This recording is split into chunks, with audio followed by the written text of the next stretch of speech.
Nope, I don't play horror games, just find them too scary. Whatever is going on, here, I don't need it in my life. So why am I creating a horror game?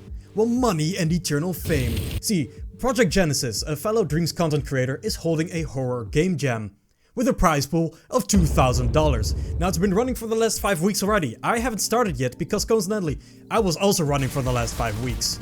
December 1st marks the deadline. That means right now I have about 3.5 weeks to create a complete game in a genre I know nothing about and defeat the fierce competition, some of which could be teams of up to 8 people.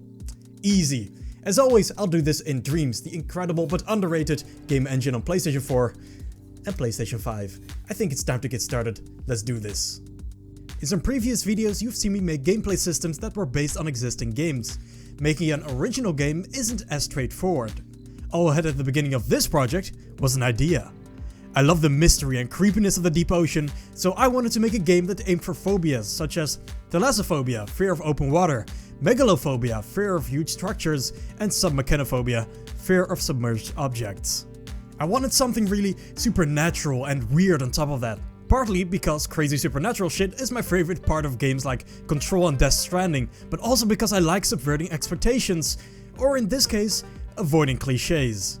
Which for horror means, you know how it is, nighttime house, tight hallways, flashlight, ghost girls. My game would have none of that.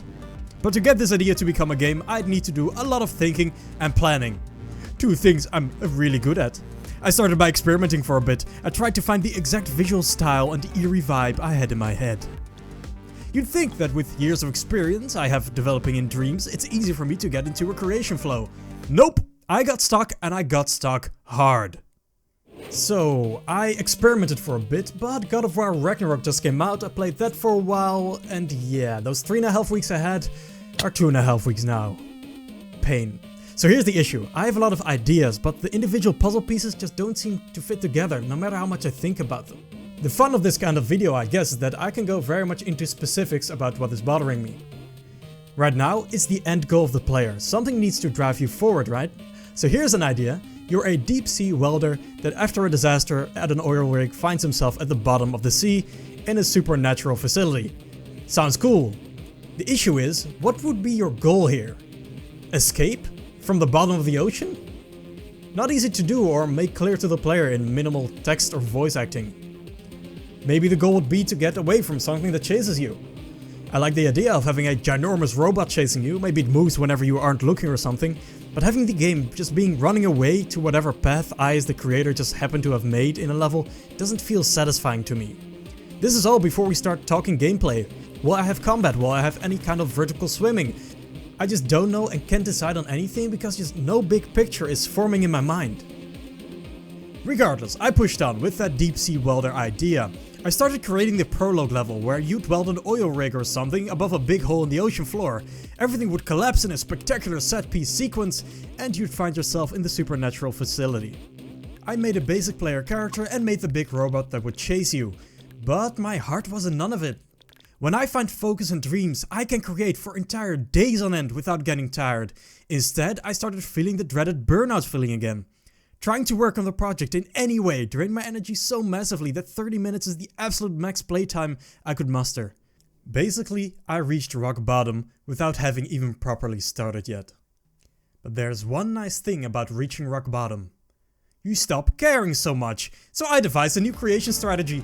No strategy. I just create random stuff and throw those tracks right in front of this development train as I was going. That entire welder prologue idea? No. This game would just start right in the facility with no explanation. Your goal? No clue. I just make cool visuals and see where it left me. The gameplay? Absolute same. I wanted everything to be so surreal and supernatural that I didn't have to spend time fleshing out the characters in the world. I just had one goal really, create a vibe. And that I did. I started by making the big wall for my experiment. Again, I like the idea of entering a place that you feel you're not supposed to, like the Forbidden Lands in Shadow of the Colossus. I didn't consider myself much of an artist, but I did have a vision for a slightly more painterly quality to the graphics, so I spammed some large flecks around, and I'm really happy with the result. Then I made a bridge, created a weird tentacle thing and the big robot at the end that would come out of nowhere and kick you down a level. Placeholder animations, of course. As a mechanic, I gave the player this cube thing they can activate. I just made it because I thought it looked cool visually. I had no idea what to do with it. That would come later. So boom, first level finished, I guess. Second level, I went in with granular detail right from the start. A tunnel consisting of a bunch of assets, then an outside area where I just used any interesting object I could find in Dreams. Surprisingly, I started finding my stride. In first-person shooters, I usually can't spend too much time detailing environments since you'll run through them in 5 seconds, but now all my work was justified and I enjoyed every moment. 30 minutes of sluggish creation one day, 10 hours of efficient work the next. Then I rediscovered the Dreams creator Mark JG 1971, who has made amazing cyberpunk sculpts. I took some of his radiator and cell tower assets and immediately the environment art started clicking for me. The red lights are nice and complementary to the bluish green water due to their place on the opposite sides of the color wheel. The way I laid out the radiators like some sort of industrial graveyard really looks interesting to me. Slowly the environment I created started inspiring lore and story, which in turn inspired the game again. I made one of the radiators inexplicably whisper and teleport you away to a huge pulsing sphere. By holding the cube out, you destroy it and get teleported back.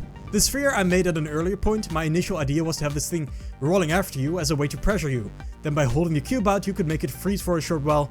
But yeah, I scrapped that idea because, you know, I'm working on a tight deadline here. The sphere itself is made from a gun barrel that I cropped into a sphere. As long as I don't have to make my own assets, I won't. While making the earlier mentioned sequence, things started really clicking for me. This would be a classic 3-stage video game. You destroy 3 spheres with walking sections in between and an epilogue at the end.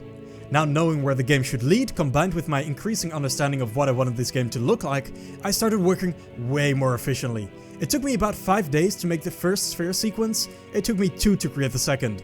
At this point I entered a Discord call with some of my friends and they had some great ideas for making the game just that bit scarier. I ended up shrinking the big robot I made in pre-development and made him appear a couple times throughout the game. After the second sphere sequence I made, you get pulled down into the abyss after trying to walk into the same hallway you went into earlier. Looks cool, and is a nice transition to the third level. During the Mirror's Edge project, I at one point made underwater lighting for the fun of it, and I really liked how underwater skyscrapers looked, so I did it again here. The third level has to feel climactic in some sort of way, so I added a bit of ashy particles and changed the lighting to be more grey than green. The final sphere sequence plays out largely like the other ones, but now the sphere explodes at the end and the buildings collapse just as you teleport away. At this point, the first level isn't at all connected to the rest of the game anymore. Remember the bridge, the tentacles, the big robot? So I changed it all. Now you would instead find a shaft you get pulled down into, making it connect nicely to the tunnel that you start in level 2. Obviously, I'm not just throwing random things into the game at this point. The story and lore clicks on early on while making level 2, and now it just was a matter of teasing it throughout the game. I still purposefully left the game ambiguous because I believe the power of the imagination is way greater than the power of any writing I could do. Death Stranding over-explained everything and in the process took away much of the magic. I'm not about to make that same mistake. The intro itself would be a black screen with some slightly foreboding text teasing the premise. And now all that's left in terms of minimum viable product is the ending. I'll show much of the completed game at the end of this video, so I won't spoil everything yet. Just know it took me 5 damn hours to create a couple seconds of animation. Now we get to the dreaded last phase of development. I had 4 levels all connected up, the entire thing being playable from beginning to end. You'd think that the game is finished, but it really isn't. You can glitch out of bounds everywhere. I don't have a respawn system if you fall into the abyss. The player can't invert the Y-axis, there's no tutorial for using the cube. And I still had a bunch of debug tools on my character allowing me to fly through the level at high speeds and teleport around. I really needed to get rid of that before launching the game. And so I dove back in to fix all of this. I also did a major sound design pass. I wanted every place and object to have some sort of sound associated with it, along with some more interesting ambient noises. It adds a lot to the atmosphere. I loved adding metal groans, these things really made the environment feel tangible. Here's some before and afters, I think the result speaks for itself.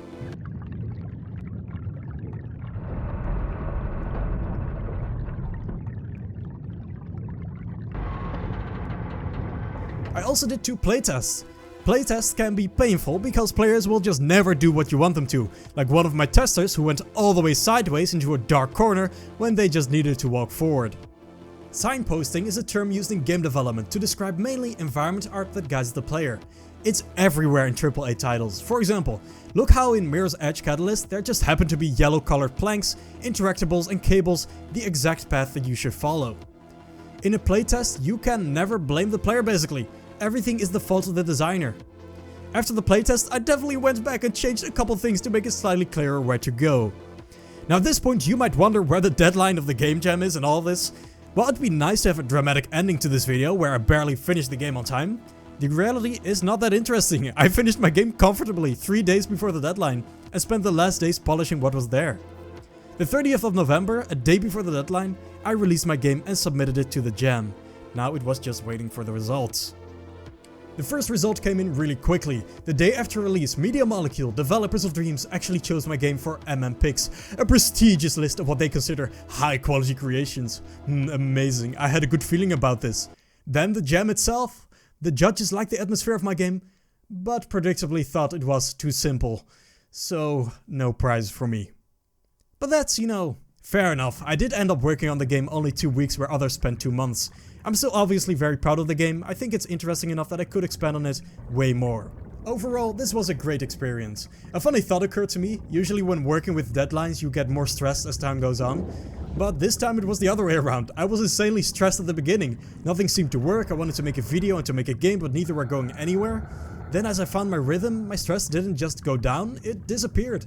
I got 100% confident in what I was making and finished the game quite comfortably in time. Guess this is also how it can go. If you want to play the game for yourself, you can of course just find it in Dreams or use the description down below. Thank you for watching, see you around, and enjoy the gameplay.